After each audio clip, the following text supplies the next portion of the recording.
तो hello everyone, कैसे हो दोस्तों आप सभी लोग। मैं उम्मीद करता हूं कि आप सब लोग बहुत बढ़िया होंगे, बहुत आनंदमय होंगे। और दिवाली के उपलक्ष्य पर आप सभी लोगों को सबसे पहले बहुत बहुत शुभकामनाएं। और सभी दोस्तों आपको पता भी है कि दिवाली के उपलक्ष्य पर आपके आयोग के द्वारा, यूकेपीएससी के द्वारा, गवर्नमेंट के द्वारा क्या दिया गया, आपको एक उपहार स्वरूप कुछ भर्तियां दोस्तों आपके पास में दी हुई हैं। जैसे कि आप सभी लोगों को पता है कि वन आरक्षी को लेकर, फॉरेस्ट गार्ड को लेकर भाई भर्तियां आपकी अनाउंस हो चुकी हैं। साथ साथ में पटवारी की भर्तियां भी आप सभी लोगों के पास में निकल चुकी हैं। तो दोस्तों उसी के बारे में आज डिस्कस करेंगे कि आखिरकार क्या फॉर्म में क्या दिया हुआ है, क्या चीजें हैं, क्या सिलेबस आप सभी लोगों का रहने वाला है। तो चलिए बिना देरी के स्टार्ट करते हैं। मैं आपका उत्तराखंड टीचर दीप, जैसे कि आप सभी लोग संभवतः जानते होंगे।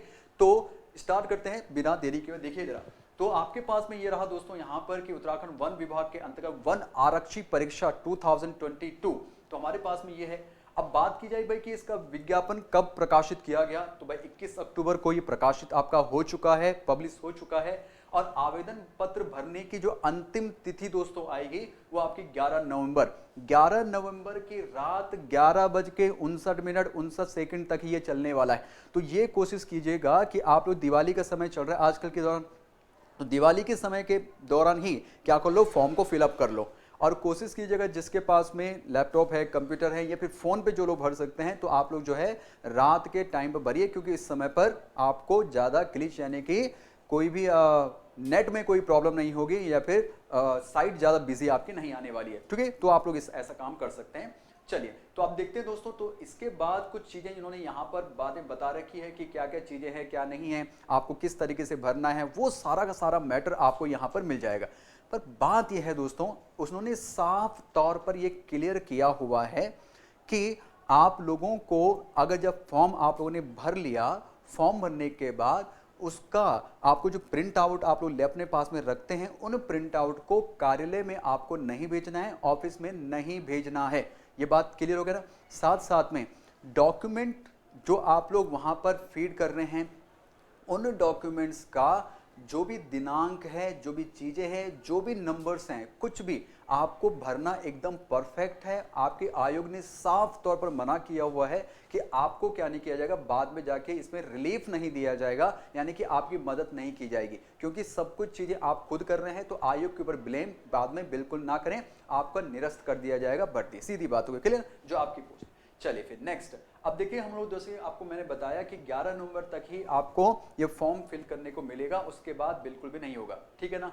जैसे कि मार्कशीट के बारे में डिस्कस भी कर रहा था, जो आपके फर्जी ने साफ तौर पर लिखा हुआ है कि अगर शैक्षिक योग्यता, आयु को लेकर, आरक्षण संबंधी जितने भी आपके डॉक्यूमेंटेशन होते हैं, अगर वो आपने गलत तरीके से भरे हैं या फिर आपने फर्जी तरीके से आपके बनाए हुए हैं, तो वो बिल्कुल भी काम नहीं आने वाला है। इस बात को ध्यान रखिएगा। अगर वो किसी भी तरीके से आप पकड़े गए तो भाई देख लो जरा क्या चीजें वहां पर लिखी हुई हैं। ठीक है ना। चलो नेक्स्ट, मात्र आपके 22 पेजेस हैं, आप उसे आराम से पढ़ सकते हैं। कुछ कुछ जो इंपॉर्टेंट चीजें हैं दोस्तों, वो सब मैं आपको यहाँ पर बताते चलूंगा कि क्या क्या चीजें हैं। ठीक है ना। चलो नीचे चलते हैं आराम से और देखते हैं कि क्या हमारे लिए थोड़ा ज्यादा इंपॉर्टेंट रहने वाला है। ठीक है, सारी की सारी जानकारियों को लेकर उन्होंने कहा है कि आपको भर्तियों के बारे में जो भी आपका एग्जामिनेशन होगा, जो भी एग्जाम को लेकर कंडक्ट होगा, वो सब आपको न्यूज़पेपर के माध्यम से और आपका पूरी तरीके से ऑब्वियसली साइट पे तो भाई आपको उपलब्ध हो ही जाएगा, न्यूज़पेपर में भी आपको ये दिया जाएगा। ठीक है ना। चलो फिर आगे नेक्स्ट, अब देखिए थोड़ा सा दोस्तों, आप काफ़ी सारे स्टूडेंट को थोड़ा सा ये प्रॉब्लम हो रही थी कि सर क्या महिलाओं के लिए आरक्षण को लेकर या फिर जो कोटा होता है महिलाओं का, जैसे कि हम लोग 30% की बात भी करते हैं, तो क्या वो रखा गया कि नहीं रखा गया। तो यहाँ पर थोड़ा सा हमको क्या देखने को मिलता है, इस प्रकार का कुछ चीज़ें देखने को नहीं मिलती। अगर मैं ऊर्ध्वाधर आरक्षण की बात करूँ तो है ना, वर्टिकल आरक्षण की बात करें, परंतु वर्टिकल आरक्षण के साथ साथ में हॉरिजॉन्टल आरक्षण की अगर हम बात करते हैं, जैसे कि महिलाएं तो एससी कैटेगरी में भी हैं, महिलाएं जो आपके जनरल कैटेगरी में भी है, ओबीसी में भी, एसटी में भी है, तो उसका क्या मैटर रहेगा। तो तब जाके हम बात करते हैं, महिलाओं को बिल्कुल यहाँ पर आरक्षण दिया गया है जिस प्रकार से रहता है। बहुत सारे स्टूडेंट को इसको लेकर, इस क्वेश्चन को लेकर बहुत दुविधा थी, तो आपका दुविधा दूर हो गई होगी। यहाँ पर देखिएगा 268 पोस्ट, अगर मैं टोटल पोस्ट की बात करूं दोस्तों, तो टोटल पोस्ट आपके पास में कितनी है, 894 पोस्ट दोस्तों आपको यहां पे मिलेगी, यानी कि 894, यानी कि बहुत बड़ी भर्ती है दोस्तों। आप सभी लोगों को पता होगा। पिछली बार वीडियो वीपीडीओ और जो कनिष्ठ सहायक का जो पेपर हुआ था उसके बाद ये बड़ी भर्ती, और पुलिस वाला तो खैर आपको पता ही है 1500 करीब 1500-1600 करीबन आपकी वैकेंसी वहां पर आई हुई है। तो यही है दोस्तों आपके पास में। तो महिलाओं को इस समय पर क्या मिलने वाला है, 268 पोस्ट मिलने वाली है। तो देखिए दोस्तों आपके लिए बहुत बेहतरीन मौका है, तो आप इसको बिल्कुल भी छोड़िएगा नहीं। साथ साथ में और भी देख सकते हैं आप लोग किस प्रकार से क्या क्या चीजें आपको मिलने वाली हैं। ठीक है, चलो नेक्स्ट हमारे पास में जैसे कि हमने सिंपल सी बात की, कुल पदों की संख्या 894 आपको मिलेगी। पद का स्वरूप क्या है, तो आपका अराजपत्रित आता है। अराजपत्रित का मतलब होता है गजेटेड ऑफिसर आप नहीं हैं, यानी कि जब हम लोग फॉर्म को सिग्नेचर करवाने जाते हैं ना कि भाई अटेस्ट करवा के आओ, तो आप वो काम नहीं कर पाएंगे, ये बहुत क्लियर बात है। ठीक है, वेतनमान यहाँ पे देख सकते हैं आप लोग जो है 21,700 से लेकर आपका 69,100 रुपए, यानी कि सिंपल सी बात करें 70,000 रुपए तक आपको जो है अंततः मिलने वाला है बाद में। फिलहाल के लिए जो आपका बेसिक है वो आपका ये रहने वाला है 21,700 जब आपकी जॉब वगैरह लगेगी। ठीक है ना, तो उसके साथ में आपकी बहुत सारी चीजें जुड़ जाती हैं, तब जाके आपकी जो सैलरी है वो 35-40 के करीबन आपकी बन जाती है। ठीक है, फिर आगे बढ़ते हैं। नेक्स्ट अब हमारे पास में ये सारी अधिमानी अर्हता आपको देखने को मिलेगा दोस्तों। भारत में विधि द्वारा स्थापित बोर्ड परिषद या उत्तराखंड राज्य स्थित मान्यता प्राप्त विद्यालय से आपको इंटरमीडिएट होना चाहिए। क्लियर, जो मान्यता प्राप्त हैं इंटरमीडिएट हो आपको, या फिर समकक्ष स्तर की परीक्षा आप लोगों ने उत्तीर्ण कर रखी हो, है ना, या फिर इंटरमीडिएट किया हो या फिर उसी के समान आपने कुछ चीजें की हो, तो आपको भाई आपको मिल जाएगा। ठीक है, नेक्स्ट अब ये थोड़ा सा अधिमानी अर्हता का मतलब होता है कि आपको अलग से बेनिफिशियल जो एडिशनल बेनिफिट्स आपके होते हैं, जो नंबर को लेकर होता है, वो आपको क्या मिलने वाला है। प्रादेशिक सेना में कम से कम 2 वर्ष की सेवा की हो, या फिर आपने ये किया हो प्रदेश की सेना में, अगर आपने 2 वर्ष आपने काम किया हो, और नेशनल कैडेट कोर का बी प्रमाण पत्र अगर आप लोगों को मिला है या फिर सी प्रमाण पत्र मिला है, तो आपको क्या मिल जाएगी, थोड़ा छूट मिल जाएगी उस चीज को लेकर, यानी कि एडिशनल आपको मिल जाएगा भाई, कोई दिक्कत वाली बात नहीं, आपको जॉब पहले दी जाएगी। जैसे होता था ना कि आयु को लेकर, दोनों की आयु अगर सेम है, दोनों की आयु सेम है, किसी के नंबर उसके नंबर ज्यादा है, तो किसको अधिमानी दिया जाएगा, उस चीज को लेकर भी मैटर आपको देखने को मिलता है। अब यहाँ पर थोड़ा सा चीजें मिलती हैं। देखिए, तो यहाँ पर अगर मैं शारीरिक अर्हताओं के लेकर बात करूं, तो पुरुष की भाई आप कितनी मांगी गई है, 163 सेंटीमीटर आपकी हाइट होनी चाहिए, और सीने का घेरा की बात करें तो सीने को फुलाने के बाद, सांस भरने के बाद 5 सेंटीमीटर एटलीस्ट आपका फूलना चाहिए भाई सीना। महिलाओं को लेकर बात करें तो 150 सेंटीमीटर को लेकर यहाँ पे बात की गई है। ठीक है, साथ साथ में सीने की माप महिला अभिव्यक्ति के लागू नहीं है, ऑब्वियसली सिंपल सी बात। यहाँ पर बहुत सारी और भी काफी सारी चीजें आपको यहाँ पे देखने को मिलेगी, साथ में देखिएगा दिखना। ठीक है, जैसे कि हाइट को लेकर हम बात करते हैं कि भाई अगर आप कोई व्यक्ति आसामी है, लद्दाखी है, या फिर आपके अनुसूचित जनजातियों से बिलोंग करते हैं, नेपाली, कुमाऊनी, नागा, ये भी अगर मानक क्या दिए गए 152 सेंटीमीटर आपका हो सकता है, यानी कि जैसे कि यहाँ पर 163 सेंटीमीटर बता रखा है, जनरली नॉर्मली बता रखा है, परंतु अगर आप यहाँ से बिलोंग करते हैं तो आपको 152 सेंटीमीटर आपका पुरुष के लिए होना चाहिए, जो कि हम पर्वतीय लगाते हैं ना, आप लोग बोलते हैं पर्वतीय सर्टिफिकेट हमारे पास में हिल सर्टिफिकेट है,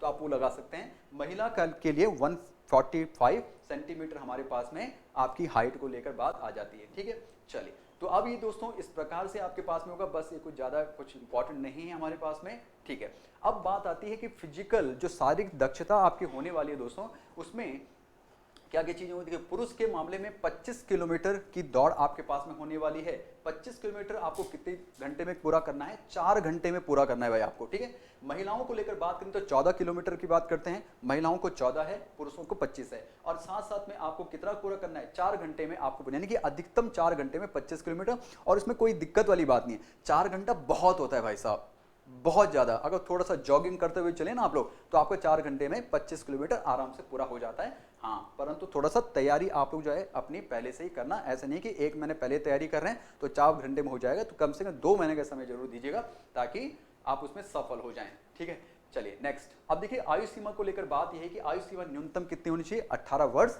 और अधिकतम की बात करते तो 28 वर्ष आपके पास में आ जाती है। तो लोग बोलेंगे यार कि ऐसा कैसा हो जाएगा। देखिए, इस प्रकार आयु गणना की निश्चित तिथि 1 जुलाई 2022 को अभ्यर्थी की आयु न्यूनतम 18 वर्ष होनी चाहिए और अधिकतम 28 वर्ष होनी चाहिए, यानी कि 1 जुलाई 2022 तक आपकी एज 18 वर्ष कंप्लीट होनी चाहिए और 28 वर्ष से आपकी ज्यादा नहीं होनी चाहिए। परंतु बात यहाँ पर ये आती है कि जो अभी लॉकडाउन का जो केस चला था, ये भी कुछ चीजें चली थी, उसके बारे में भी उन्होंने बात की हुई है, हम लोग आगे देखेंगे उस चीज को लेकर। चलिए देखते जाए। ठीक है, देखो जरा यहाँ पे थोड़ा सा ध्यान रख लीजिएगा, बहुत सारी चीजें यहाँ पर दी हुई हैं ऑलरेडी कि हमारे पास में, देखो यहाँ पे क्या लिखा हुआ है, 19 अगस्त 2021 में जिन अभ्यर्थियों के द्वारा आवेदन किया गया था, ठीक है, जिन्होंने उस समय पर आवेदन कर लिया, क्योंकि भर्ती तो नई नहीं है, ये भर्ती तो पुरानी भर्ती है, जिन्होंने उस समय पर आवेदन किया था उन अभ्यर्थियों हेतु के लिए उत्तराखंड शासन संख्या ये दिनांक 26 जुलाई 2021 के द्वारा लोक सेवा आयोग की परिधि के बाहर समूह के पदों पर चयन वर्ष 2021-22 में अधिकतम आयु सीमा 1 वर्ष की छूट प्रदान कर दी गई है। इस प्रकार जिन अभ्यर्थियों ने पहले ही आवेदन किया गया था उन अभ्यर्थियों के लिए आयु गणना की निश्चित तिथि उक्त विज्ञापन के अनुसार 1 जुलाई 2001 को अभ्यर्थी की आयु न्यूनतम, यानी कि सिंपल सी बात, जो अभ्यर्थी अभी नई पहली बार फॉर्म भर रहे हैं, जिन्होंने पिछले 2021 में नहीं भरा था, तो उनके लिए तो 1 जुलाई 2022 रखा गया है कि 18 वर्ष आपकी उस समय पर होनी चाहिए, ठीक है। परंतु जो विद्यार्थी पहले से फॉर्म भर चुके हैं तो उनको 1 साल की छूट दी गई है कि यानी कि आपकी आयु अगर 28 साल कंप्लीट कब हुई थी, 1 जुलाई 2021 को, तो आप अब इस समय पर 29 के हो चुके होंगे, है ना, 28 से 29 आप 1 साल ऊपर हो गए, तो आप फॉर्म भर पाएंगे नहीं भर पाएंगे, तो बिल्कुल आप फॉर्म भर सकते हैं।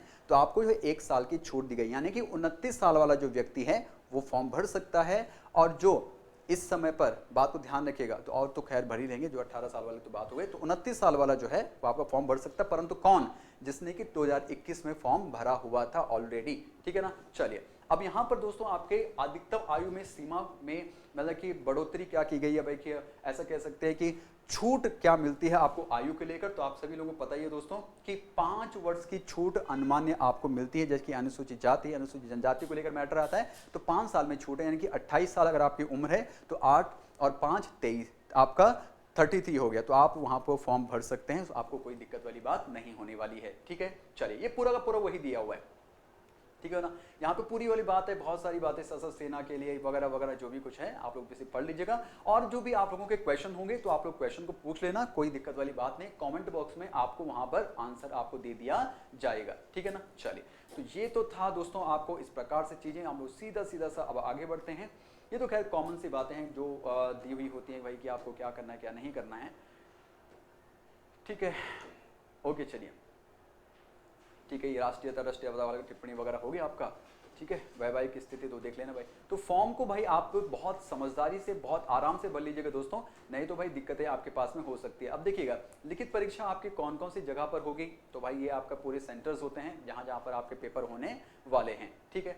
चलिए देखिए दोस्तों, उसने क्या बोला, शारीरिक दक्षता परीक्षा के लिए बुलाए जाने अथवा चयन के लिए अधिकार नहीं देता, क्या बात कर रहा है ये, ओके